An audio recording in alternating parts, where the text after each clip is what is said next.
What's up, y'all? Welcome back to my channel, Action Creature. And today we have the Monsterarts Monster X. Today we're going to be deciding if this figure is worth your money. We're going to be looking at the details, accessories, and articulation. At the end, we'll get into some size comparisons. But first, let's take a look at the detail. Alright, so starting off here, we got a close look at the head, and I gotta say I'm proud of Monsterarts. They actually painted some decent teeth for once. I really appreciate that, and the eyes are, on point. Um, they look like little Christmas ornaments. They couldn't really mess up the eyes; they're just one color, but I'm still happy with them. They look really good. Same thing on the other two side heads here. They're looking really good. I like all the detailed sculpt, and the paint is really nice. It kind of gives off a pearly sheen, which I think is appropriate for the character. I really like it. But yeah, let's kind of take a 360 view here. I like all the ribs that that Monster X has. Kind of reminds me of Xenomorph a little bit. Here's that tail. But yeah, overall looking really good. No real paint mishaps or anything like that. Everything is looking really nice. I guess the bottom of the feet are missing sculpt, which is not usual for Monsterarts, but it's fine.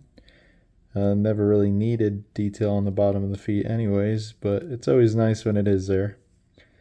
But alright, let's go ahead and get into articulation. Okay, so for starting off for articulation, we're going to take a look at the jaw here. This is one of my gripes. The jaw is kind of made of a gummy plastic, and as you can see here, it can't stay fully closed for that reason. Same thing with the fully open. It just kind of wants to move back to position because of the plastic they used, or it might be because of how they implemented the hinge. But it's not perfect. It's okay. It's not gonna ruin the figure for anyone, I don't think, because just standing on a shelf, you're really not gonna notice if the mouth is a little bit open or not super wide, how you like it. But so yeah, that's the jaw. So the head can look down incredibly far, like just straight down, which that's awesome. Going up, without popping the neck, I just popped it. 1 second, let me get that back on. There we go. Okay, so looking up, it gets about straight. But you could push it a little bit farther, like how you saw before I popped it off. Another thing, there is no tilt. No tilting left or right. You can look left and right. Just be mindful of all the stuff you got going on here, though. There's so much going on around the neck area.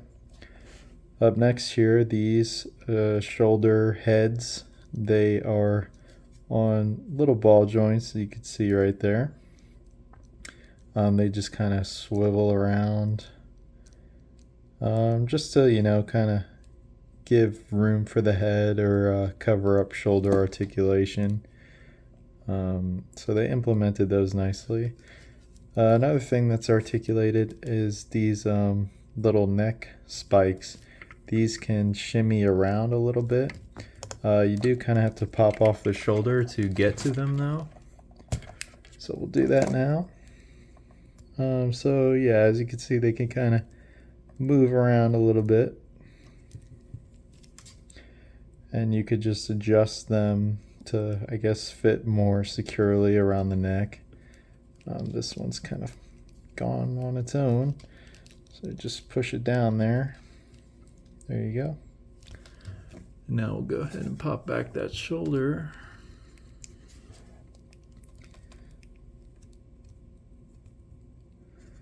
if I can get it. There we go. All right. So for the arm articulation, the arm goes out to the side that much. It's kind of limited, but I think it's okay because if it went higher, the shoulder probably would have stopped it anyway. Does go forward that much. We'll go back that much until this bicep piece hits the shoulder blade. Does have bicep swivel. And there is also a butterfly joint, so you can shimmy the shoulder back and forth. Double jointed elbows. And just a ball jointed wrist. Doesn't allow too much movement here, but it's enough. Alright, so for the abs, it'll only go just straight up and doesn't lean back at all, but it does lean forward a good bit. Has really good forward crunch. Also can go side to side.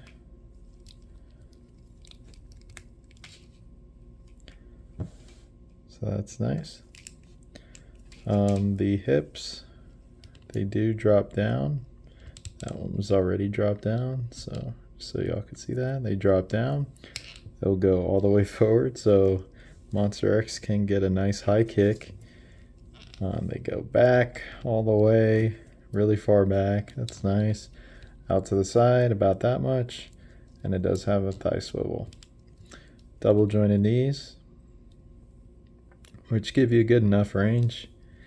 And the ankles will go down, up, and he does have some beautiful ankle pivot. That is what I like to see.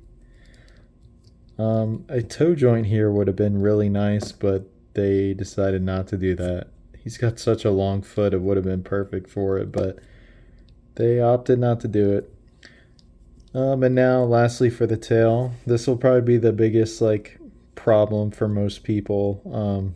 My joint right here is really loose, and this one is also really loose. I recommend just getting some super glue, put a little dab in there, move it around, tighten it up, and it'll be good as new. I'm going to do that after this. But these joints here are really good. So they can go to the left, about that much, and to the right. Same thing. The tail can go up, and with this kind of tail, it's just more about rotating the pieces to get it to where you want than it is actually articulating the tail. But yeah, it's got nice range, and I'll just go ahead and pop this off here so you guys can see how the tip of the tail articulates. These two little tendrils, they just kind of move around on the ball joint. You can rotate them. Same thing with this one.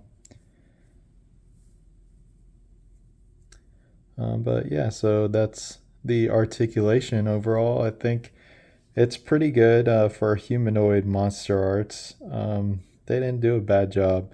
Could it be a little bit better in places like the arms and the head? It really weirds me out that the head can't pivot side to side. So yeah, it could be better, and I do wish they added a toe joint, but I think it is more than enough. You'll be able to get any kind of pose you're trying to get if you're good with articulation, and you can work around certain things.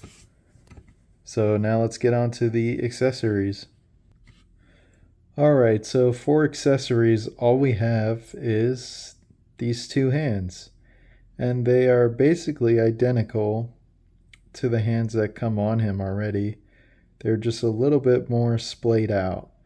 These are supposed to be for the scene where Monster X lifts up Godzilla. I've tried to swap these hands out and get them on, but they were just not popping on.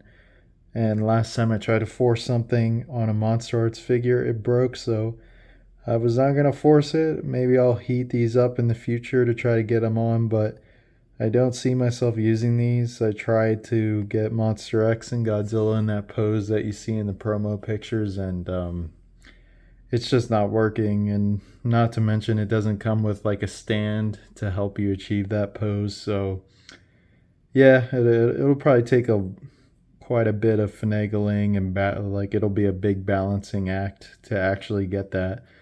But it does come with these hands if you really want to try them. But overall, I think they kind of failed with the accessories here. Would have been nice to have like a, I don't know, a breath effect for Godzilla or something.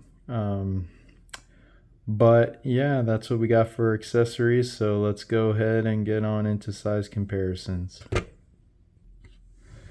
Up first, we got Godzilla from Final Wars, and I think these two look really good together.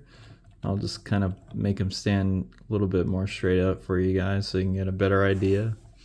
And I got the knees a little bent here on Monster X, so they stand about the same height. I think they work really well together.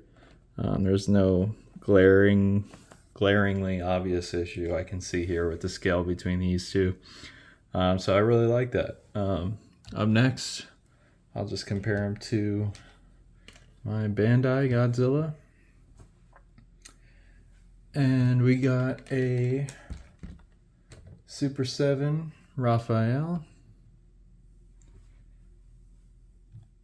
And last and least, oh god, we got Marvel Legends Shocker.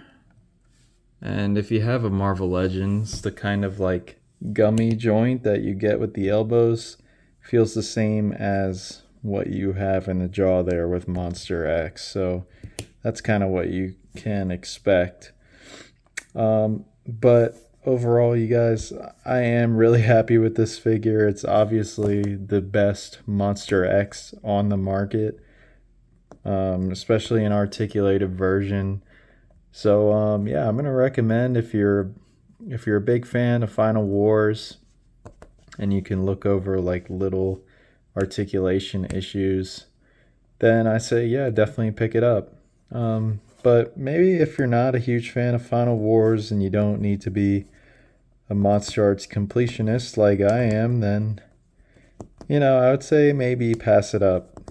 It's not the best figure ever, but it's definitely good enough for what it is, I think. So, yeah.